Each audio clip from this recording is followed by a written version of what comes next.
গাজায় যুদ্ধবিরতির চুক্তির প্রথম ধাপে ইসরায়েল এবং হামাসের সম্মতিকে স্বাগত জানিয়েছেন আন্তর্জাতিক মহল ও বিশ্ববাসী।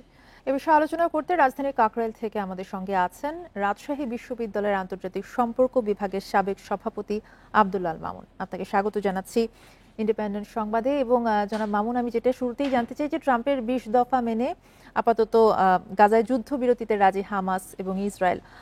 আপনার কি মনে হয় যে ইসরায়েল সব শর্ত কি মেনে নেবে? দেখুন, এই মুহূর্তে এই চুক্তিটি নিয়ে আমরা জানি যে ইসরায়েলের পার্লামেন্টে মানে ক্যাবিনেটে আলোচনা হচ্ছে।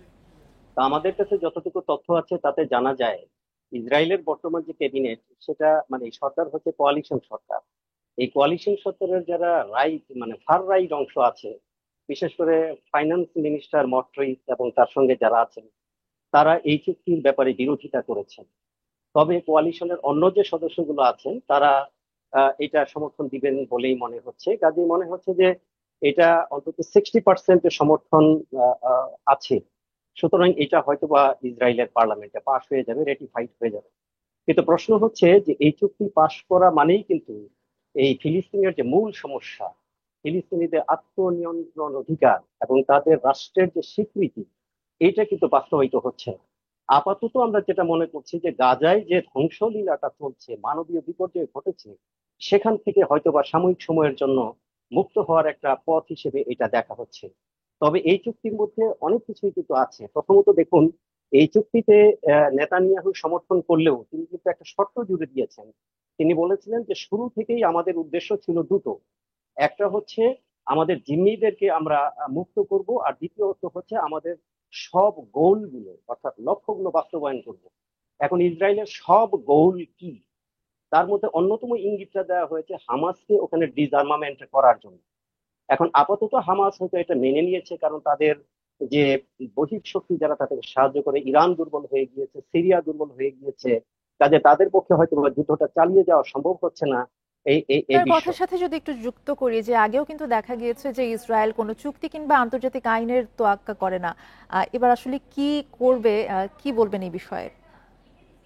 এক্ষেত্রে একটা জিনিস আছে, এটা যেহেতু ডোনাল্ড ট্রাম্প বর্তমান বিশ্বের সুপার পাওয়ার, ডোনাল্ড ট্রাম্প কিন্তু নিজেই উদ্যোগ নিয়ে কাজটা করেছেন এবং রাশিয়া থেকেও এটাকে সমর্থন দেওয়া হয়েছে এই চুক্তিটাকে। কাজে এই মুহূর্তে আমার যেটা মনে হয় যে এই চুক্তিটা খুব দ্রুত ভেঙে ফেলা ইসরায়েলের পক্ষে হয়তো সম্ভব নাও হতে পারে। বিশেষ করে এটা তখন তাহলে ট্রাম্পের একটা প্রেস্টিজ ইস্যু হয়ে যাবে। তো কিন্তু ইসরায়েলের যে পূর্ববর্তী যে তৎপরতা, তাতে কিন্তু শঙ্কা রয়েই যায় যে এটা হতে পারে এমন যে তাদের যে মূল লক্ষ্য যে জিম্মিদেরকে মুক্ত করা, জিম্মিরা মুক্ত হয়ে গেলে তারা হওয়ার অন্য কোনো ইস্যুতে এটাতে আবার ফিরে আসতে পারে। কারণ আপনি দেখেন এই চুক্তিতে কিন্তু গাজা সম্পর্কে বলা হয়েছে ওয়েস্ট ব্যাংক, রামাল্লা বা ফিলিস্তিনের যে অন্য অঞ্চল, সেই অঞ্চলগুলোর কথা কিন্তু বলা নাই। সেখানেও কিন্তু ফিলিস্তিনিদের সাথে তাদের সংঘাত আছে। কাজে সেই ধরনের জায়গা থেকে সংঘাতটা আবার গাজাতে ফিরে আসতে পারে, এই ধরনের কিন্তু সম্ভাবনা আছে। কাজে এখানে এটা 50-50 চান্স। আপাতত দৃষ্টিতে আমার মনে হচ্ছে যে যেহেতু মার্কিন যুক্তরাষ্ট্রের চাপে এবং আরেকটা মানে রাশিয়াও এটাকে সমর্থন দিয়েছে এবং বিশ্বের বড় বড় রাষ্ট্রগুলো সমর্থন দিয়েছে, কাজে ইসরায়েল এখানে হয়তো বা চুক্তিটা কিছুটা হলে বাস্তবায়নের চেষ্টা হবে। কিন্তু লাস্টিং পিস বলে যে কথাটা, সেটা নিশ্চয়তা এখন এখানে পাওয়া যাচ্ছে না।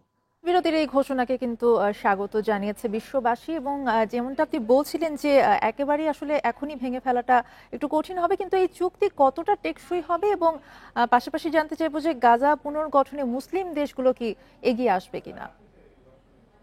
এখন সেটাও তো আসলে দেখেন, এই মধ্যপ্রাচ্যের যে মুসলিম দেশগুলো, এই দেশগুলো আপনারা লক্ষ্য করেছেন যে এমন ভাবে দ্বিধা বিভক্ত হয়ে আছে বিভিন্ন রকম স্বার্থ সংশ্লিষ্ট বিষয়, এবং প্রত্যেকেরই সাথে মার্কিন যুক্তরাষ্ট্রের একটা ইকোনমিক এবং মিলিটারি বন্ডিং আছে, ইরান ব্যতীত এবং দুই একটা রাষ্ট্র ব্যতীত।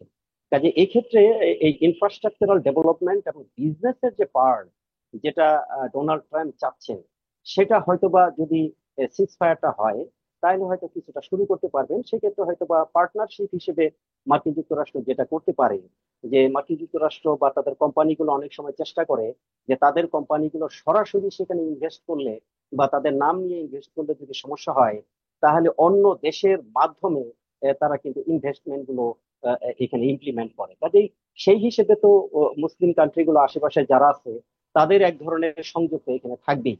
কারণ হলো যে সেটা শো আপ করার জন্য হলেও মার্কিন যুক্তরাষ্ট্র মানে অন্য কান্ট্রি গুলোকে এখানে এঙ্গেজ করবে। বিশেষ করে আপনি দেখেন এই পিস ডিলের জন্য কিন্তু আপনি দেখেন কাতারকে এখানে এঙ্গেজ করা হয়েছে, মিশরকে এখানে এঙ্গেজ করা হয়েছে। হ্যাঁ, কাজে মুসলিম কান্ট্রি গুলো কিন্তু এটার সাথে আছে। কাজেই আহ, এটাই স্বাভাবিক যে বেশ কিছু মুসলিম কান্ট্রি এই পরবর্তী ডেভেলপমেন্ট ওয়ার্কের সাথে জড়িত হবে। জি, আপনাকে অসংখ্য ধন্যবাদ আমাদের সাথে যুক্ত দেওয়ার জন্য।